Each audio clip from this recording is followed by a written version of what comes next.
কিভাবে এই রাগ কমাতে হয় আল্লাহ রাসূল সাল্লাল্লাহু আলাইহি ওয়াসাল্লাম এটাও শিখাই দিয়েছে। শুধু হুজুরে কইছে সুবহানাল্লাহ। সুবহানাল্লাহ বললে কি গুনাহ হবে? একবার সুবহানাল্লাহ বললে আকাশের জমিনের মাঝখানে সব ফাঁকা জায়গাটা সওয়াব দিয়ে ওই সওয়াব আল্লাহ আপনার আমলনামায় ঢুকায় দিবে। খুব চালাক এই এলাকার লোকেরা, সওয়াবের কথা শুই না, লাভ শুই না। সুবহানাল্লাহ, লাভ আছে যেখানে আমরা আছি। তো হাউ টু কন্ট্রোল অ্যাঙ্গার, কিভাবে রাগ থামাবো? যেহেতু মুত্তাকিনদের 2 নম্বর বৈশিষ্ট্য ওয়াল কাযিমিনাল গায়জ, আল্লাহ রাসূল শিখাই দিলেন 4টা পদ্ধতি শিখালেন রাগ কমানোর। কয়টা মনে থাকবে?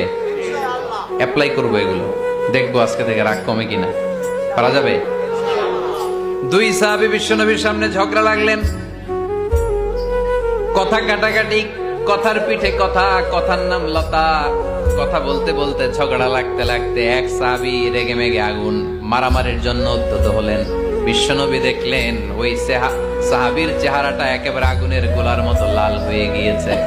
বিশ্বনবী বললেন, ইন্নী লা আ'লামু কালিমাতান, আমি এমন একটা বাক্য জানি, এই রাগান্বিত সাহাবী যদি এখন এই বাক্যটা পড়া শুরু করে দেয়, তার রাগটারে নিমিষেই ঠান্ডা বানাইয়া দিবে কে?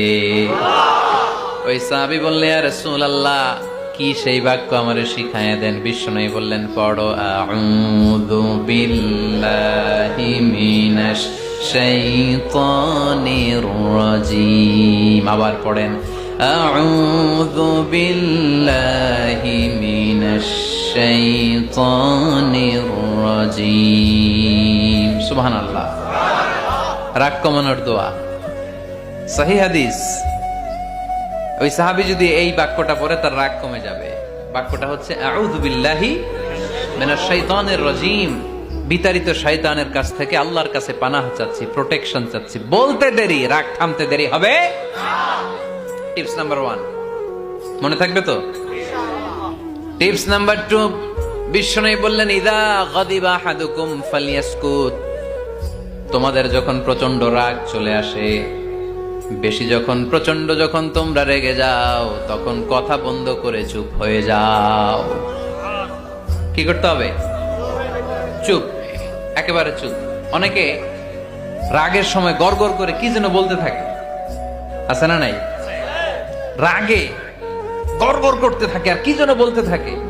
যত বলবেন, যত গালি দিবেন, বলে না গালি দেয় না রাগের সময়, অশ্রাব্য ভাষায় অনেকে গালি গালাজ শুরু করে দেয়, আছে না নাই?